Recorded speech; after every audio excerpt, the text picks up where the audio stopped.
All right, good day everyone. Welcome to today's webinar, SCM plus Finance is Better Together. Glad you can all join us today. My name is Christina Steiner. I'm the Marketing Director with Avada, and I will be facilitating today's presentation. So presenting for you today is from Oracle. We're excited to have Jeff Stiles, VP SCM Product Marketing, joining us. And you'll also be hearing from Ed Hayek, Thomas Zarzicki, and Ferguson Neal from Avada. Before we get started, just a few quick housekeeping items. All attendees are in listen-only mode throughout the presentation. We will be recording this and the presentation will be made available to you. We're also open to questions, so if you would like to submit your questions through the webinar side panel, and we will address those at the end of the presentation. All right, so let's go ahead and get started. We've got a lot of good content to cover today. Here's a quick look at our agenda. And with that, I will turn this over to Jeff Stiles. Jeff, thanks for being here with us. Thank you very much. I'm thrilled to join this session with Avada, focused on how finance and operations are better together. This is particularly interesting to me as I've spent much of my career thinking about and working on systems that improve planning and execution across lines of business and the value chain. You know, we've learned from our joint customers that the real payoff from connecting a supply network with an integrated suite of cloud business applications is the ability to outpace continuous technology, business and business model change. It also brings real-time visibility and the ability to predict changes to the flow of materials and production, as well as products and service. Leaders today are focusing on a set of new rules and priority investments to address changes in what products and services they deliver, how they source, make, and deliver them, and how to orchestrate supply and demand across channels. Foundational to all of this is moving toward a continuous planning model. And as we've all learned recently, planning doesn't fit nicely into a yearly or a 30-day cycle any longer. I've been around planning, performance management, and analytics for most of my career, including running reporting and analytics strategy for PeopleSoft prior to Oracle's acquisition. And I also spent 8.5 years leading global teams at SAP. Through that time, I've always believed in a concept that I personally call business orchestration, which is really aligning planning and execution across the enterprise and value chain. Integrated business planning and execution is the first solution I've seen in my 30 years in the industry that does exactly that, and it's much more than just a concept. Here at Oracle, we've seen this firsthand in our hardware business, and I'd like to share how we responded and are responding to today's operating realities. You may not realize this, but Oracle is a large high-tech manufacturer supporting our Exadata products, industry solutions like Micros and in retail, and Oracle Cloud data centers and operations around the globe. To put that in perspective, this represents a $4 billion a year business. We're live on the entire suite of Oracle Cloud ERP and SCM solutions, and this has enabled us to adapt in many ways. I'll highlight two. First, we relocated key manufacturing facilities from China to Texas earlier this year. Having virtualized IT operations and personnel made that a smooth transition. But perhaps most importantly, we've moved toward a continuous planning cycle for our build-to-order hardware business. We used to run a monthly planning process, and now it's refreshed globally across every line of business every single week. That allows us to handle changing demand patterns as well as supply disruptions or risks. An interesting example how we at Oracle are able to respond personally to these new rules for resilient finance and operations. But enough about us. I hope you're as eager as I am to hear our colleagues and experts from Avada share our collective learnings about integrated business planning and execution. I want you to know that we take great pride in our partnership and in serving our joint customer community. Thank you very much for joining us, and we look forward to your questions and feedback. With that, I'd like to hand it over to Ferguson. Appreciate that. I'm excited today to be on with you guys talking about the challenges that we face today, and then also what IBPx is. And I can't think of a better place to start off with a little bit of brief history about production planning. I think it's important that we understand where we came from and how we handled the migration that went on from there. So when you think about it, back in the 70s, we first started off, and actually IBM was had these huge, massive machines, mainframes, and they created systems called production planning. And they were sophisticated and and robust, and along the way they invented invented the term MRP, or materials resource planning, which really kind of started the trend off. Later on, another IBMer, a gentleman by the name of Ollie White, actually coined the term MRP2. He thought if materials planning was important, well, then why not management resource planning? Why not include other parts of our business into that planning and trying to figure out what it is we are going to do when we balance things such as supply and demand? And S&OP was born in the 80s and went on and was very successful. We started to add on to that. We included both inventory control, then we introduced integration of finances, marketing, new product release. And then in the 80s, we really started looking at more sophisticated systems that allowed us to manage portfolio management and how we integrated all these things. And then eventually we led on to advanced scenario planning, which really brought the executives into the role, because it's the executives are always asking the managers the what if question. What if we do this? What if demand doesn't come through? What if we're able to do an acquisition? You know, things like that that really throw us all for a loop as we're running along as a manager, trying to be responsible for our own personal P&Ls, and then getting these questions. And then eventually, of course, CPRF became popular. What Ollie White kind of mentioned and saw early was we have all these systems, and the way to coordinate them was a process. And that's exactly what we when we look about and we talk about IBPx, it's a process that helps us to integrate these things. On the next slide, I think it's really important to kind of state how far we've come in such a short period of time. Now, I personally started in the 80s, and we used this device on the left. And for those of you who aren't familiar with it, we're not crazy, but that actually is a Cardex system. And we would daily write down the production needs of our production floor. And then we would run over to the photocopy machine and hand off copies to everybody. And that's how we did our planning. Well, as crazy as it seems, it wasn't that long ago that we started replacing all those systems. And on the right, what you really see here is the status of what is current, and that is this is the latest data center from Oracle. And as Jeff pointed out, we've gone from a system where we schedule in a daily and a weekly and a monthly cycle towards a continuous planning cycle, or a continuous cycle of looking at events coming on.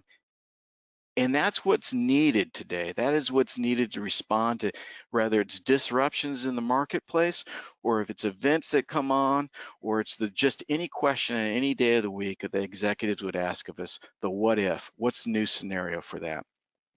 The next slide kind of indicates some of those challenges we have. How do we manage all of the systems that we have available, or all the applications that we have? As you can see, when we talk about IBPx, it's more than just supply chain management and finances. It can incorporate a variety of things like workforce planning, financial planning and budgeting, predictive trade promotion, rough cut capacity planning. These are just a sample of a few of the applications, or what we might consider to be advanced planning tools out there that we have to manage and work together. So again, just like Ollie White invented S&OP, a process to help us integrate the different planning systems, IBPx, Integrated Business Planning Execution, really is considering a process that allows us to tie all these together. Our next slide kind of indicates the challenges that are going on. Why is it so difficult for organizations to get to this level of maturity?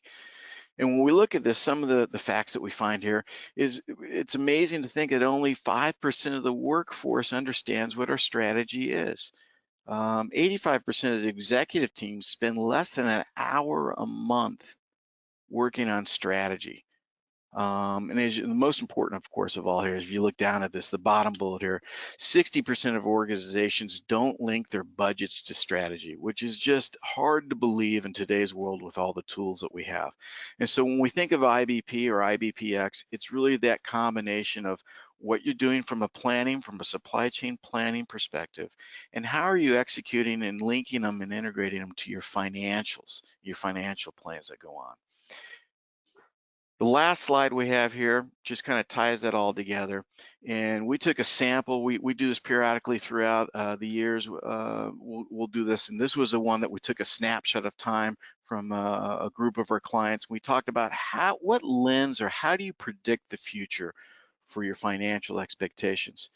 And over 60% of them in this particular survey responded they basically count on their annual budget.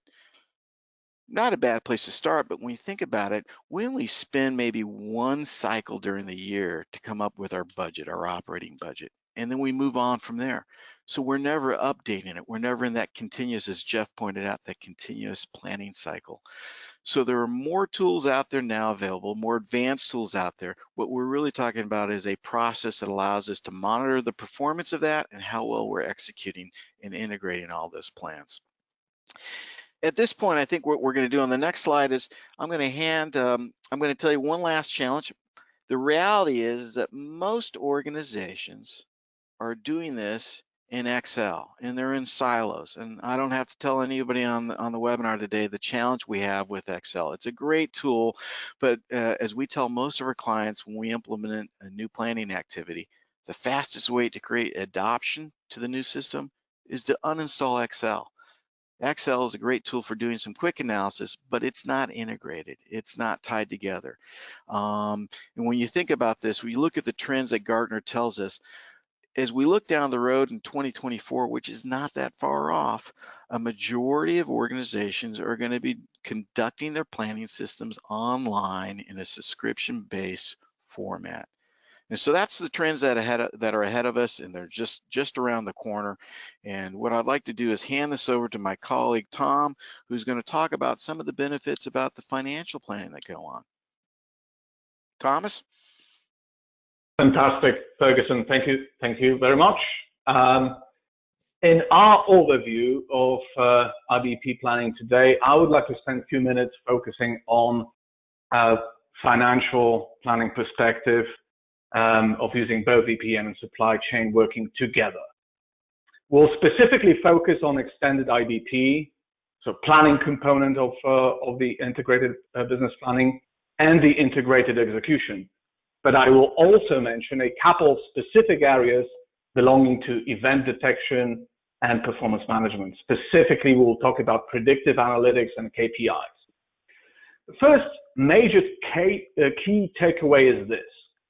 IBP merges financial and supply chain areas, EPM, SCM, because of Oracle Unified Data Model. What it means is that the inputs from FP&A, more broadly finance, CFO pillar, are immediately visible to supply chain planning and vice versa. This allows for a shift from a traditional annual planning mode, just like Ferguson and Jeff mentioned, laborious updates between the two groups done in Excel into more of a continuous planning mode. Next slide, please. Let's now think about the impact of that unified data model and immediate data availability. So that's the second main takeaway. The concept here is business value versus latency. Because of unified model and availability of data both ways, we should be able to react to events, whether on finance or supply chain side, almost immediately. As such, we are reducing the latency, react immediately, and that translates into greater business value of almost any remediation action. It sounds trivial, but the sooner we act, the better. But it's the availability of the data on both sides that make it possible. Let's move to the next slide.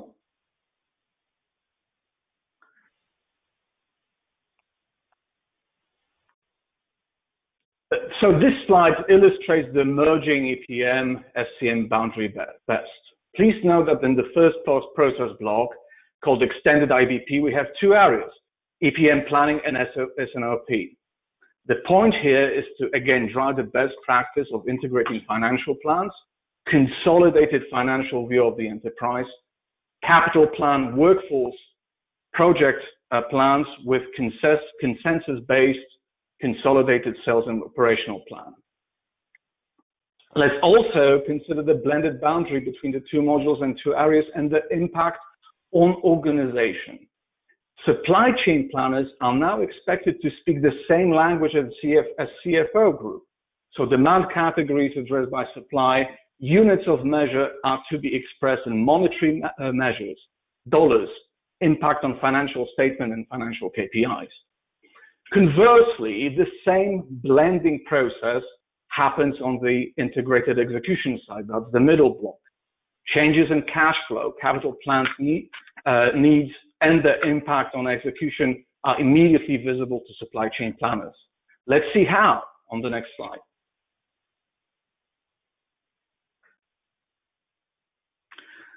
I wanted to emphasize here that the changes on the supply chain have potentially a very, very wide array of impact on enterprise level financial planning. The impact on projected forecasted financial statements in financial cubes in EPM, that's the bottom right area, seem to be obvious. But let's not forget impact on capital plans. For example, new facilities built out, workforce planning, who's going to respond to increased demand, man production lines in those areas that are affected by increased demands. How do we balance the workforce load between facilities that are affected negatively or positively by changing economic surroundings? And finally, how changes in the supply chain affect ongoing projects? Better yet, we might be able to reflect our ability to, or our ongoing initiative of restructuring the project portfolio as tracked in EPM, so we have projects explicitly targeting supply chain changes in long term. Let's move to the next slide, please. Finally, for the context, let's remember that one reason why organizations implement EPM is to define, express, and simulate impact of risk factors and evaluate them by running scenarios. And scenario modeling is that one feature that is shared and prominent both in IBPx and S&OP. We mentioned that because of compressed scenario modeling, that continuous planning allows the joint planning team to elastically switch attention, depth of planning horizon between strategic, fiscal year, and then very short-term within lead times periods. And that underlying principle is that the better we are in modeling the strategic horizon, the more tight the execution of the current fiscal year is, and it's easier to make corrections measured in even next few days or weeks. Next slide.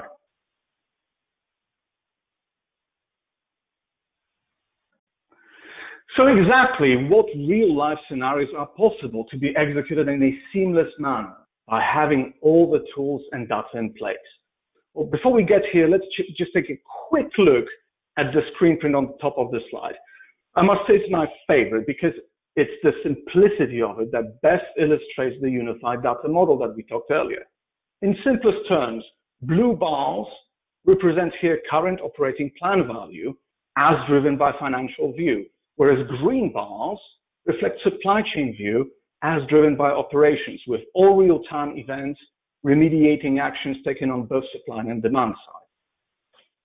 So with the view of rapidly changing supply chain and how those may pose challenges to the financial side of business, let's just do a quick rundown of the most common scenarios where IBP can be useful these days.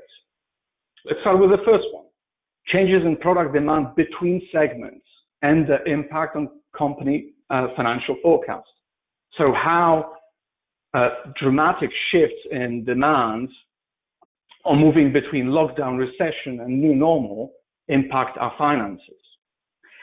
Next, how the plant supplier shutdown, changes in supplier capacity or raw material have impact on financial forecasts. What is the impact of a rapid switch between suppliers on unit and enterprise profitability? How do we balance the mandates between to have increased stock levels, more redundancy, more resiliency in the supply chain, and the demand for working capital and cash? How different route of supplies would impact transportation rate changes? How do we maximize capacity, simplify product mix? And finally, the scenario where the finance side would impact SCP, how, for example, shortage in cash, as reflected in forecasted cash flow in EPM, may have impact on our ability to sustain necessary inventory levels. On the next slide, we would also like to quickly talk about how that compressed planning horizon, changing economic surroundings would allow us to operate in a much quicker manner. In gray, using gray arrows, we indicated a traditional flow of information between EPM and supply chain planning. And the reality today is that, especially in the context of shock modeling, recovery, impact, and modeling, that information would flow in multiple directions. Lastly, let's talk about the predictive analytics side on the next slide. With the data shared or unified between the suites in Oracle, all data measures, financial, sales forecast in EPM, are available for built-in predictive analytics. What it means is that whatever time series or measure we hold can be run against a number of statistical forecast tools in Oracle, with Oracle choosing the best, most fitting prediction model and bringing financial or supply chain analysts, bringing their attention to most significant differences between what we have in the forecast and what is currently being predicted based on real data. Lastly, on the last slide, to wrap up our impact on finance, we talked about supply chain planners now being able to talk the finance language. This is best illustrated using the two graphs above. You can see how gap closing measures or actions taken on the supply chain side can be aggregated in a form of financial statement impact and presented to financial planning community or CFO group very, very quickly. All this eliminates costly manual Excel work, translating one world into another, and is all embedded and unified within a single button with ERP, EPM, and SCP data available in real time. And with that, we'll move to supply chain perspective. I'll now turn this over to Ed. Take it away. Thank you very much, Thomas. Ready to take this from just the financial into the next dimension, which includes the supply chain planning aspect. When we're talking about supply chain planning side of IBPx, really what we're looking at are foundational elements that you build on to enable really the advanced processes and advanced applications. So the idea really is by first putting in place a robust demand planning process and tool, having that demand plan feed your supply planning tool set and process. Really, those two main foundational elements really enable the capability of one, establishing a single plan or single version of truth that then via the sales and operations planning process, which would include product, marketing, finance groups, basically. The idea is that then everybody in the business is operating to a plan, coordinated effort, and assuring that that one plan of operation is aligned with both the tactical needs of the current and the strategic plan of the future. Next slide, please. So to do this, part of the IBPx suite includes really these core planning applications. Now at the top, I mentioned the sales and operations planning cloud, really involving all business functions, and we'll talk a little bit later about how it encapsulates and helps bring together the cross-functional leadership that's needed for a solid, mature sales and operations planning process. Demand planning cloud or demand management cloud, really involving the both supply chain and as well as marketing sales. And the idea is to one, predict, and two, manage the projected future demands. And so here's where I make a distinction between forecast, which is kind of what we get from the weatherman every day, but with no control, versus demand management, where we do have a measure of control over what products are demanded and in what time frames via promotional activity, whether it's new products, whether it's changes to the product portfolio, and or changes to target marketplaces. The idea of managing the demand really is encompassed within the tool set here via capability of different stakeholders to enter their information on forecasting, as well as having a solid and robust key performance indicator metric available to point planners and the demand management team toward where certain products or certain portions of the marketplace might need extra attention.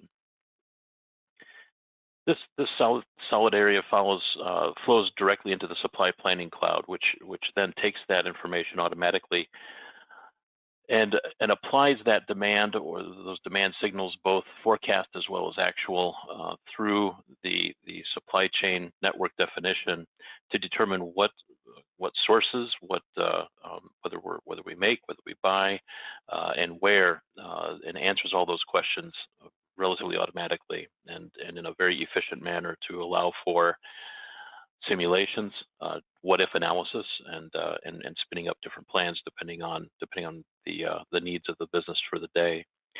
And then, as almost a capstone, not only internally aligning to the same plan, but also via the collaborative planning cloud, making sure that tier 1 and maybe even tier 2 suppliers are also aware of and aligned with the overall supply plan and overall direction the business is going. Next slide, please. So to add a little bit more detail on the sales and operations planning side, really what we have with the Oracle toolset is the embodiment of best practice and established best practices within this tool that make it very easy or very straightforward for a company to start wherever they happen to be on the maturity scale within sales and operations planning, have a template effectively available to show where sales and operations planning can go as that maturity is increased over time, and then also whether you're fully mature or getting started, it provides really the workflows and tool set necessary for those members of that sales and operations planning team, that leadership team, and also the managers and other folks that are in charge of sales and operations planning to monitor where they are within their current cycle, and also track where there might be changes or differences, and communicate those changes throughout the organization. The idea here really is to be efficient, make sure that all stakeholders are fully informed, and provide a tool set that allows that really provides a nimble platform so that, especially with current situations as they are right now, being able to shorten the cycle, so to go from maybe a monthly typical sales and operations planning cycle to a weekly cycle as things change on a very regular basis. If you look at different markets, especially in the last couple of months, whether you're involved in the oil market or whether you're involved in really just about any kind of marketplace, the changing geopolitical situation really drives a great need, and where this tool provides great value is in providing a platform that can be spooled up, or I should say started up very quickly, and then also moving from that cycle, instead of a monthly cycle, maybe you need a weekly cycle, and this is the exact kind of platform that can help you do that. Next slide, please. And this gets into the fact that with the integrated application suite, whether you're from finance, or whether you're in supply chain, or whether you're in marketing, as those plans are changed, as upper management approves adjustments or changes to the business direction, and how the responses are changed, really what we're looking for is within this is that assuring that the plans that are determined from above make it into execution, right? And so that as a change is made toward in the production plan, that change is effectively makes it down into the factories and the factory production plans. And so here, with via simulations and or rewriting the plan, we can get all possible scenarios evaluated both on availability metrics, right, from a standpoint of on-time delivery or projected on-time delivery, and also financial metrics. So, which decision, if we've got two alternatives that can both solve an on-time delivery opportunity, which one is more profitable, and have everybody working toward that same optimal plan. Next slide, please.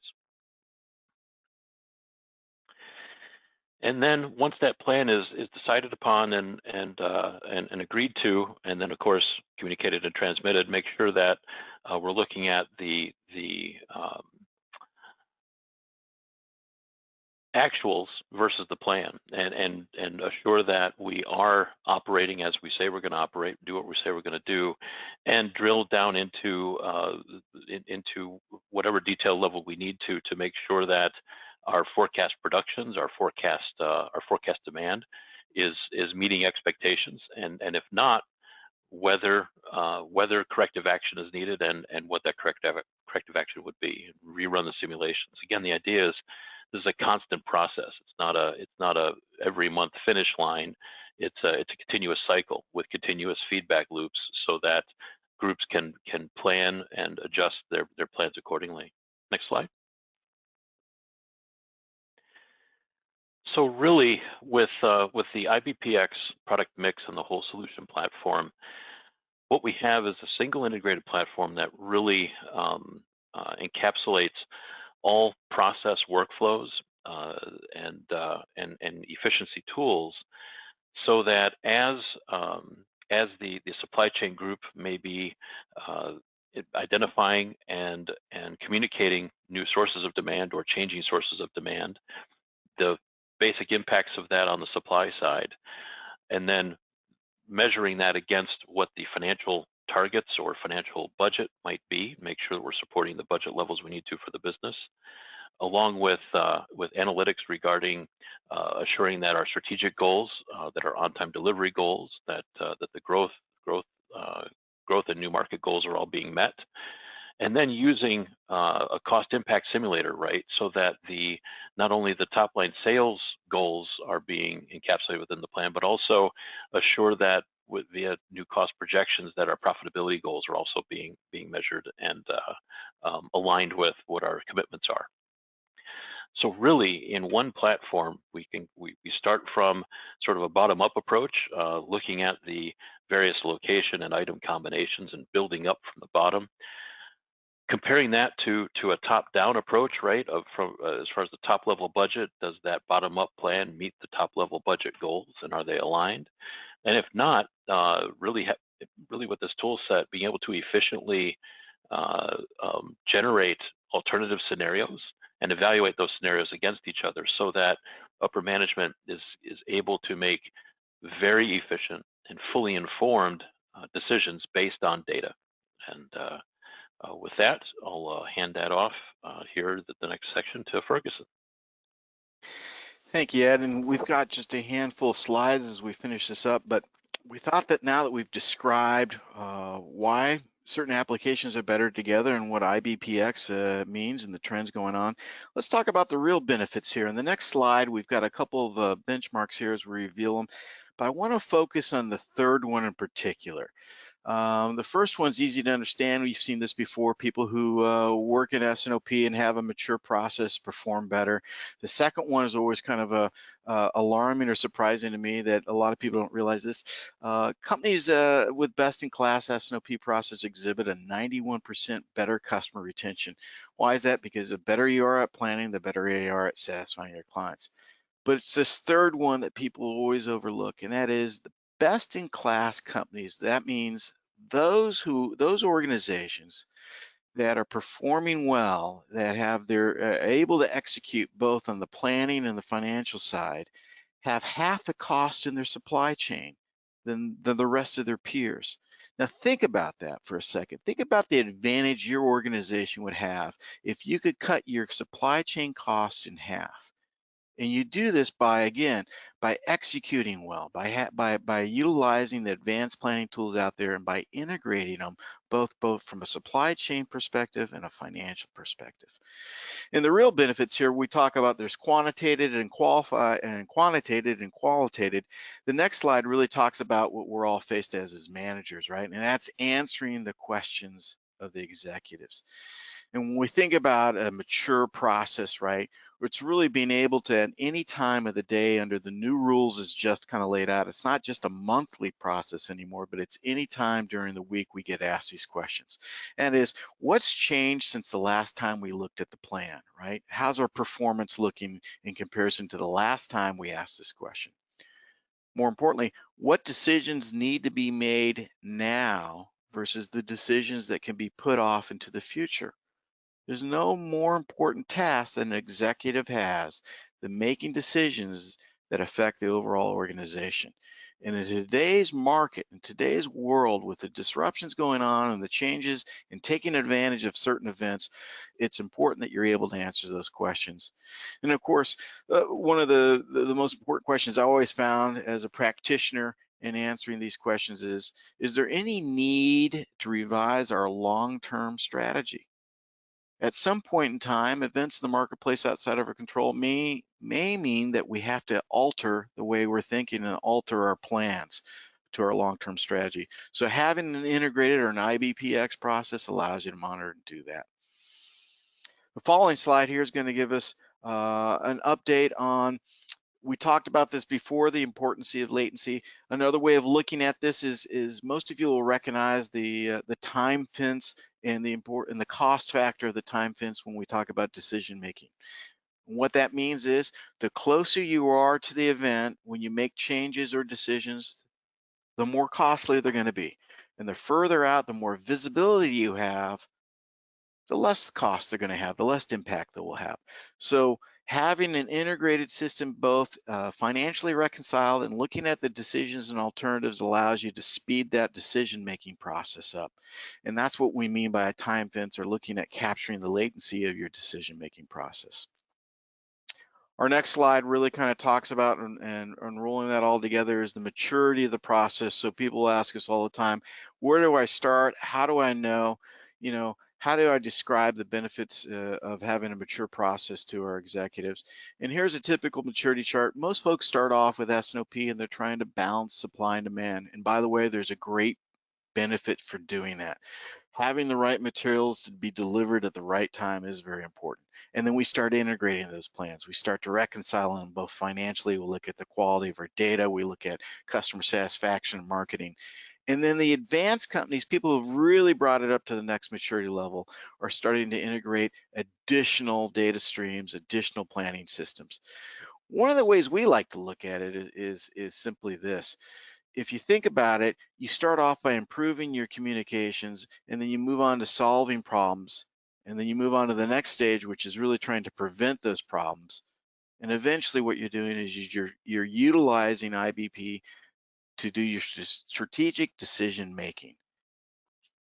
And that's a great way to look at the maturity chart. The last slide is, and it's an offer we want to make for everybody who's attending this webinar today, is where do we start? And so we've got an online survey, and it's a simple 10-question survey that talks about your planning and the sophistication of it, who's involved in it, what methods you go about it. It's a great way to start off and look at where you're at, and we'll send you both the link to that survey and we'll also send you the results of it as we average that out from the group that's participating today.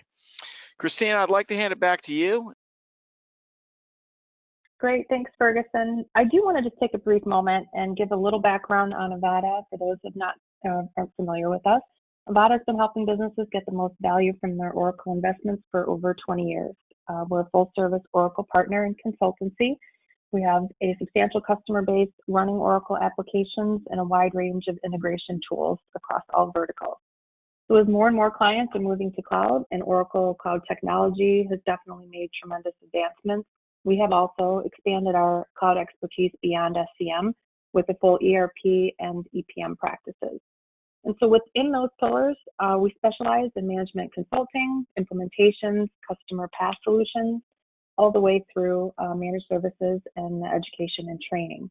So Avada is truly a complete Oracle partner, as we like to say, and our tagline is from strategy through execution. The next slide, I just want to take a minute also, as you know, we understand that an implementation partner plays a vital role in any cloud initiative. And we know that companies spend or should spend as much time selecting the right partner as they do when they're choosing a software vendor. So why choose to partner with Avada?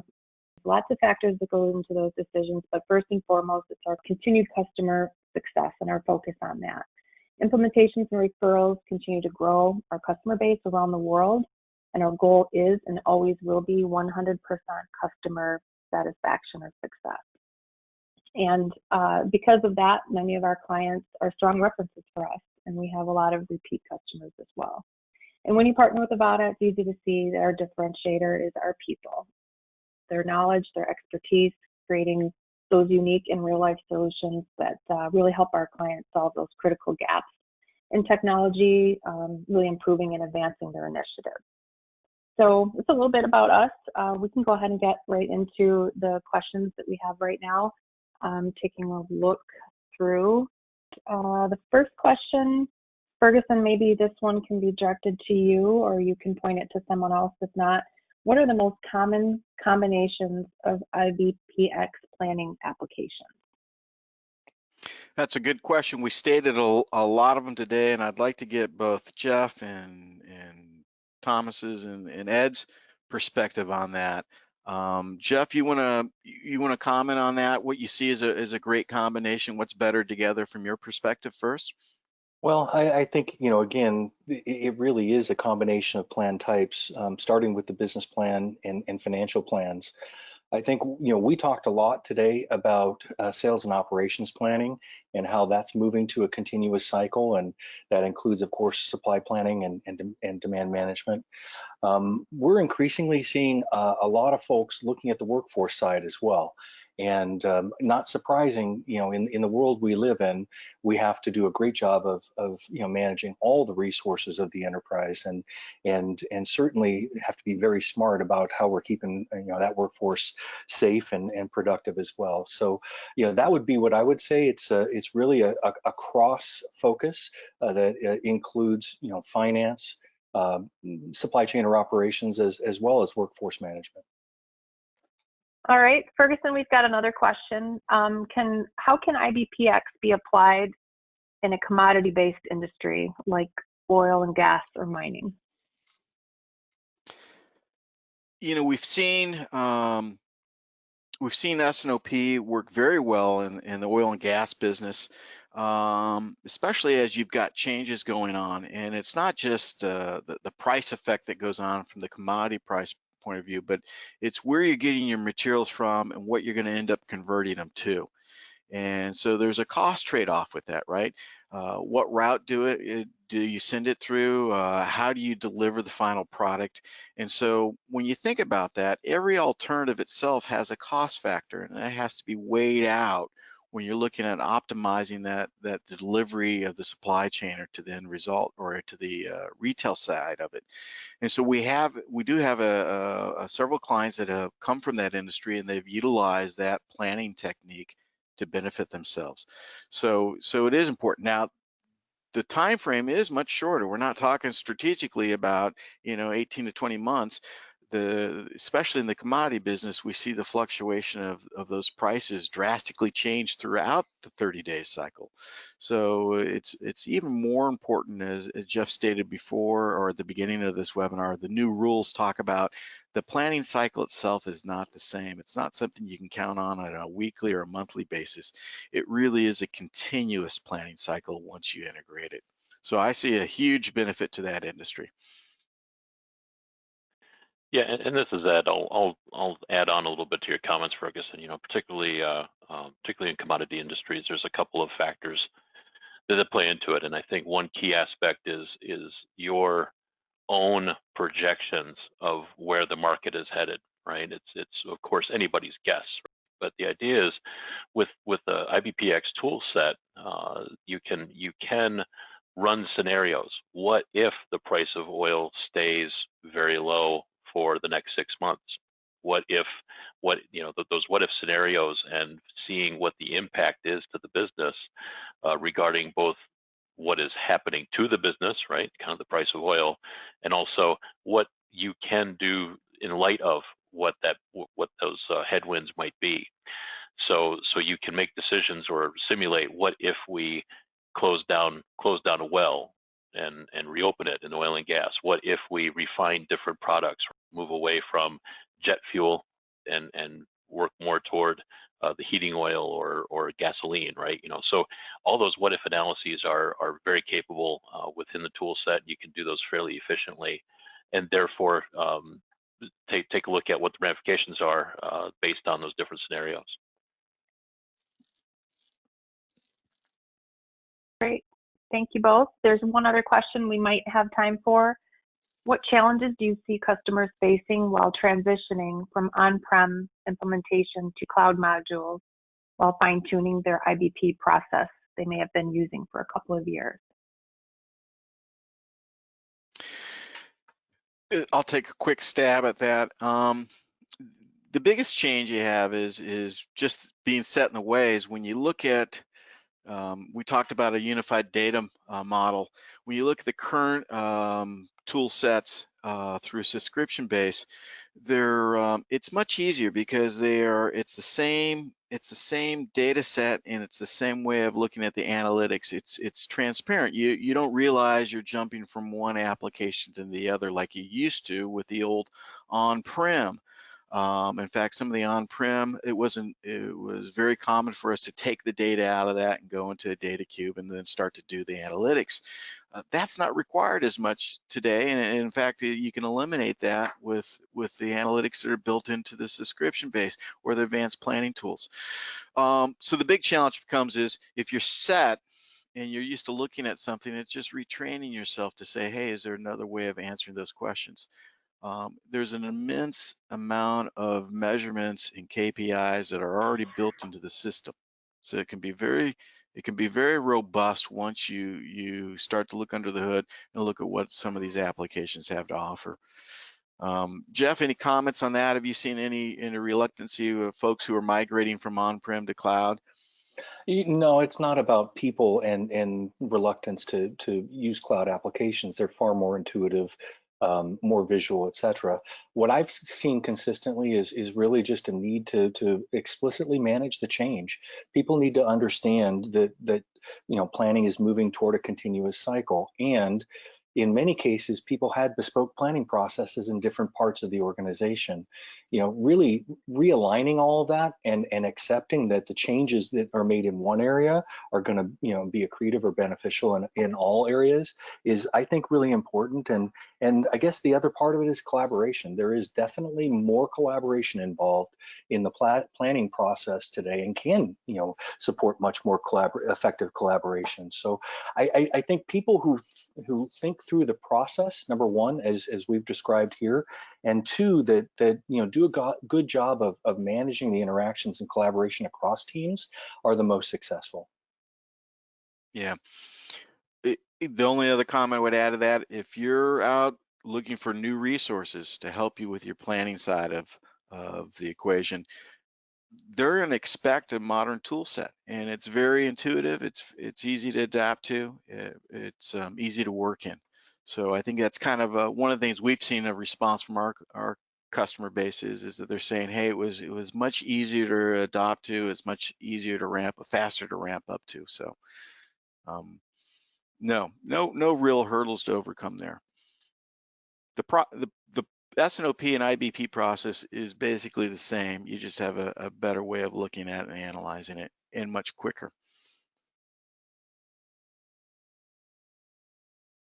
All right, well, we are fast approaching the top of the hour. So on behalf of Avada, I would like to thank everyone for joining us today, and a special thanks to our presenters, so Jeff, Ed, Thomas, and Ferguson. Pleasure hearing from you today. If you have any questions regarding this presentation or any items that Ferguson mentioned regarding the self-assessment, or any other ways that may assist you, please contact us, reach out to us. We'd love to hear from you. So I hope everyone stays healthy and enjoy the rest of the day wherever you are. Thanks again, everyone.